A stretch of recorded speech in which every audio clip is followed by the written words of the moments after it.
how do you put yourself in position where when times are great, you can actually take advantage of great times? And one of the first things is to maintain and develop your team. So if you already have great people on board, how can you keep those people on board, and how can you develop them, develop their skills to the point that they're going to be even more well prepared coming out of this thing? And one of the biggest things is sales. Developing those sales skills is a really big one. But thinking about the sort of the niche of each coach. Do coaches want to be more sports specific? Do coaches want to coach kids classes or nutrition? How can we start to get them the knowledge and tools to excel in their individual areas? And then you pair that with a good sales background, and you have coaches that can take off in any of those niches. Another big one is your onboarding process. So one of the things that's been awesome for us, two things that have been awesome for us as it relates to onboarding during this time is, number one, we signed up with UpLaunch, which has just been awesome for really dialing in and automating that onboarding process, but allowing us to get a no sweat intro with every single new member. And then the second thing, building on that, is that new members are expecting to come into a consult. They're not expecting to come into a free class. And I think the free class has hurt a lot of gyms like ours that are micro gyms. They have a higher price point. And I think that it's really important that you do start with a conversation. You learn about the person, you learn about their goals. Because if you want to sell anything that's more than just a group class membership, or you want to sell a group class membership but at a slightly higher price point, and you want to be one of the more expensive ones in your market, you need to start it differently. You can't just have people start with a free class because it's going to seem like a commodity, because it is a commodity. You're just selling that group class. Whereas if you get to know that person and you have ways to tailor that experience to them with personal training and individualized coaching, then that's a completely different experience. So dial in that onboarding process, and I'd recommend that all of you guys go to a process now that looks like a no sweat intro. I would do away with the free class, except for the rare exception moving forward. Another big one is pricing, okay? You gotta be priced right. You have to have some margin built in. And for now, I don't think it's the best time to raise prices on members, but I think that some of you guys might be in a position where you have to in order to weather the storm, right? Going back to our original point, you might just not be able to fit as many people in the facility. I know we can't. We normally have caps of 35 people per class, and now we have 16 in our Beach Fit and 18 in our FTX classes. Now that's good enough for us to still get by and weather the storm, but for some of you guys it's not going to be, and some of you guys have to raise rates just to weather the storm. But when you come back, you might have to raise rates because you were never charging based on what you plan to pay your coaches, what the operational capacity of your facility is, and think about the additional cleaning expenses that you've taken on at your gym. That alone is raising the cost of your classes. But think about it in terms of, what do you want to make coming out of this thing, and what would it take, what would you have to charge at what number of members in order to make that? And I would get that price point set now. Even if it's not for your old members, even if you're not raising rates on your old members, set that now for new members, because like I said, a lot of our new members are very price insensitive right now. They know the importance of their health.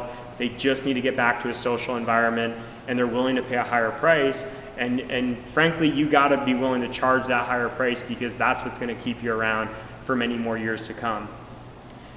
The other big thing that I think needs to change for a lot of you guys is cleaning up your facility. I think that this has really accelerated the movement away from the grungy garage gym that was so inherent in the early days of CrossFit. I think that this time period, the coronavirus pandemic, has really accelerated the movement away from it. It was already happening. It was already happening in a big way. But now I think there's going to be little to no place for that type of gym moving forward, because people are going to associate that visual, whether it's like an unpainted wall or a dirty floor or chalk everywhere, they're going to associate that with dirt and disease. And a lot of our members, it's not going to be it's not a black and white of like, okay, I wasn't ready to show up yesterday, and now the government said we're good to show up back to the gym, and now I'm ready to show up. A lot of people are going to have this time frame where they're unsure about showing up back to the gym. Or again, it might be their first time ever coming to the gym, and they might walk in and just be immediately turned off because in the back of their mind, they've been so conditioned for the last 6, 12, 18 months to look for things that are unsanitized or unclean and associate that with really bad negative feelings. So they might even not know why they don't want to sign up for your gym, but if you don't have a clean gym, if you don't have, freshly painted walls, you don't have clean floors, it's going to be a big deal moving forward. So part of this weathering the storm is that if you have little upgrades that you can make to your facility that are going to have a huge bang for their buck, I think paint's a big one, right? You just buy the paint, you put a little sweat equity in, and you can drastically change the appearance of your facility. You need to start making those little moves now, right? Do that while preserving cash. Don't buy a bunch of new equipment. That's not the right thing to do.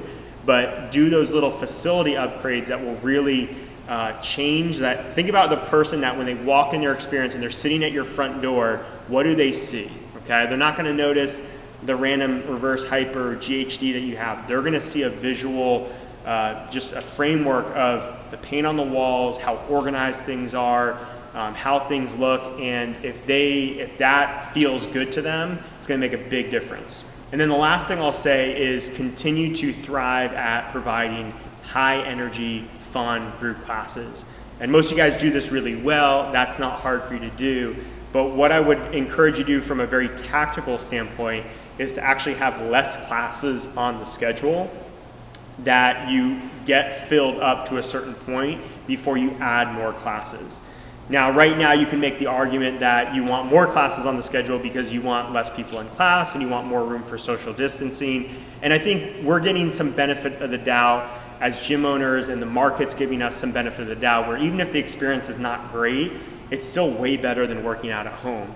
Now, there's going to come a time where we're going to lose that benefit of the doubt from the consumer, and the consumer is going to say, okay, is this worth my money? Because there's a lot of options now, and I don't know if it's worth it for me to pay for this experience when there's only 3 people in class. So I think it's really important for you to keep your class offerings small and narrow, so that way you can get up to classes that have 8, 10, 12, 15, 20 people in a class. As we've seen at our gym, I've seen this at a lot of other gyms, it's like the nightclub phenomenon. People want to go where other people are. And that is going to come back at some point in a big way. People are going to miss that social environment.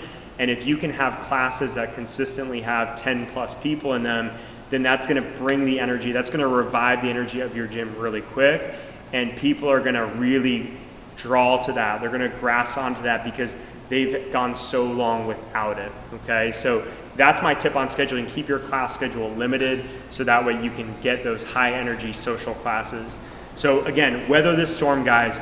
Find a way to survive the next 12 to 24 months and put yourself in the best position to succeed at the end of this thing. Thank you guys for listening to this clip of the 7 Figure Box Show. If you enjoyed this video, please do us a huge favor and smash the like button below and subscribe to our channel. And if you want to see this full episode, head to the link in our description where you can see that full episode. Again, thank you for watching, and we'll see you on the next one.